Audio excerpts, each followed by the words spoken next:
I'm the host of RockX.com, and we're here today in San Francisco. Hey, how are you? See you. Nice to see you. That's all right. So you're here in the Tenderloin. This is We like to call it the Soma Arts District because we're fancy now. the Soma Arts District. That's better than It's the changing. Tenderloin. Yeah. Good. So you live with a couple other artists here? I live by myself because there are a lot of artists who live in the building, mostly just artists, which is why I chose to live here. Is it a special just for artists, or? Well, they're live workspaces, so I see. you can be messy, you can be any hours of the day. So the city has supported you? Well, this part of town is changing because of the city. They're putting a lot of money into it just for artists. So there's a lot of art live workspaces. All the non-for-profit art organizations are getting offices down the blocks here. I see.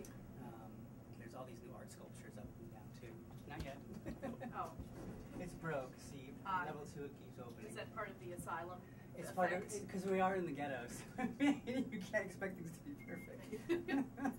So this is considered the ghetto of San Francisco. I think it was. It's not anymore. But I like to make fun of it for being the ghetto, but it's not really the ghetto. So you're like a ghetto artist. Well, this looks pretty posh. I think it looks like a mental asylum.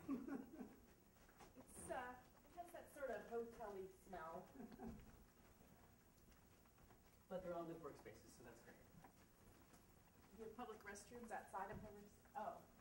There's 4 of them. Or do you share the restroom? Oh, I see. I think it's how they can get away with having it be live work. Or they have to rearrange it somehow. So there's no restroom in the apartment? No. They're all up there. So what do you do for a shower? There's 4 of them in there too. Oh, okay. But they're It's cleaned. co-ed? They're cleaned every day. They're spotless. Ah. Unexpected, right? See, it's not a mental asylum. People do live here. Oh, this is beautiful. Please come in and make this up. Thank you for welcoming us. Yeah, I was really lucky. As soon as I moved from, I finished school in New York City. Where did you go? Parsons School of Design. Oh, okay. And then it's just too big there. It's too busy. I knew I couldn't have a career there, even if I tried really hard, because there's just too many people.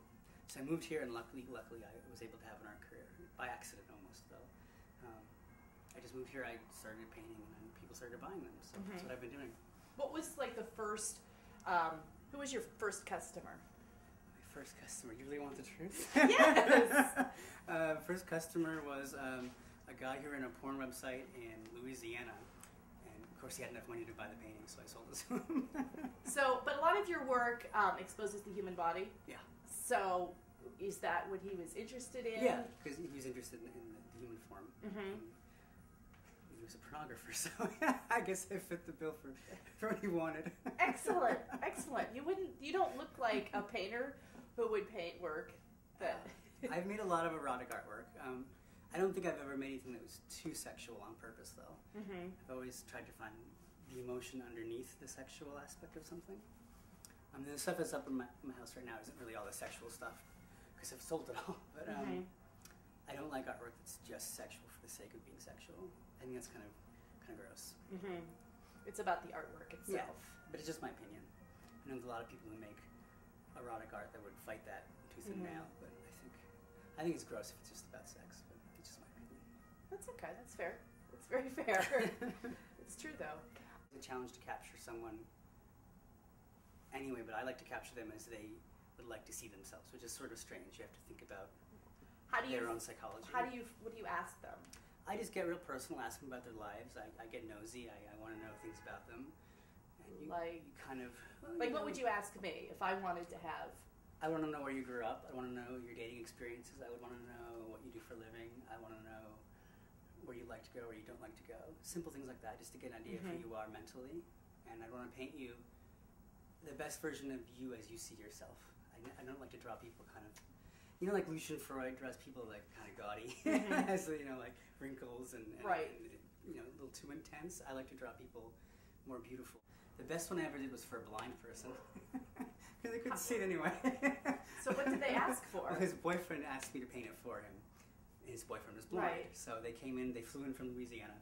So the boyfriend was blind, and the model was boyfriend. Okay. No, boyfriend. Model was blind, so the model will never see the painting ever. His boyfriend will, and his friends will. I see. So that was the most interesting one. So I had to sort of try to explain what I was doing to the person I was painting, even though he was never going to see it. Right. And make it some sort of, you know, experience that he could remember. Did he have an opinion of color or texture? Well, he wasn't always blind, so he didn't have a sense of what things were. I see. So I tried to paint, that's a really good example of how I tried to paint someone as they really saw themselves, because he saw himself as before he was blind. So I tried to paint him as he saw himself then. Because he would have years of aging that he wouldn't see. It's true. I did take off 5 pounds. This is Hedgehog Boy. It's the one, well, he's here. Hedge things off his head. It's a fictional character I created about myself, and I made a universe for him, and I put him with all these other characters, and I made a series of paintings about it. And I also made a comic book about it, which is over there if you want to grab it. Okay. Why is there a hedgehog on your head? Oh, it was kind of symbolic of, I wanted to talk about my past and where I'd come from, and I'd come from a severely abusive childhood, and I'd come at an age when I didn't know how to deal with it properly. It had sort of come to surface in my psyche, and I was like, who the hell am I? What am I doing? Why am I here? and so I saw the image of a hedgehog in a book one day, and there was a poem that said, I want to be respected for what I am, a cute, cuddly creature burdened by swords. And it just clicked, it made sense, and I was like, okay, well, I'll just put a hedgehog on top of my head. And I made a whole story around it. And the idea is that it would help any abused child kind of stand up for themselves and be who they are and dare to be better than what the world gave them. And so that's what I did. That's good. I made a whole series of paintings, which only 2 are left. The rest have all been sold. And then I made a comic book for 4 years that took a lot of work. And I just finished it a couple weeks ago. That's very admirable. Thank you. So has your work changed over the years as you as a person have, you know, maybe healed yourself from... It's become softer. It's become more loving, a little more beautiful. I used to make really aggressive artwork. That's another character you've created? He's in the comic book. It's his tagline is, "When therapy alone just won't do." Die. I think it's great. I mean, he's self-explanatory. You know what you're getting. The stitches on his stomach tell it all. He's going to come for you. It might not be pretty. So this might be your more aggressive side? That is my more aggressive side. I see. Yes.